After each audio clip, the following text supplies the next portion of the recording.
So नमस्कार मित्रांनो, कोकणातली आपली सकाळ आणि बघू शकता तुम्ही कोकणकर अशी रानातली ही भाजी काढतायत. कुरडू भाजी. कुरडू भाजी काय बोलतात या भाजीला बाप्पा? याला म्हणतात कुरडू भाजी. छान कुरडू लागते. भाजी. कांदा टाकायचा याच्यामध्ये ओके. आणि थोडं सुकं खोबरं हां. आणि भाजीची टेस्ट वेगळीच असते. अरे वा, ह्या भाजीने पोट साफ होतं एकदम. अरे वा. अशी भाजी आहे बघा. सो मंडळी बघू शकता कोकणातली अशी ही रानभाजी. हा, रानभाजी म्हणजे कुरडू भाजी. हिला कुरडू भाजी म्हणतात. ही येते पावसाळ्यातच ना? हा, पावसामध्येच येते.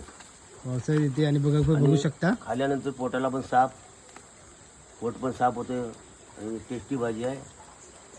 म्हणतात आयुर्वेदिक हां हां हां. त्या पद्धतीची भाजी आहे. अरे वा. तर मंडळी तुमच्याकडे या कुरडू भाजीला काय नाव आहे हे नक्की कमेंट करून सांगा. आणि कोकणकर पावसात या भाजीचा आस्वाद नक्कीच घेतात. नक्की घेतात. तुम्ही त्याचं झाड बघू शकता मित्रांनो कसं आलेलं आहे. हे बघा, कुरडू भाजी म्हणतो याला, कुरडू भाजी. हे बघा.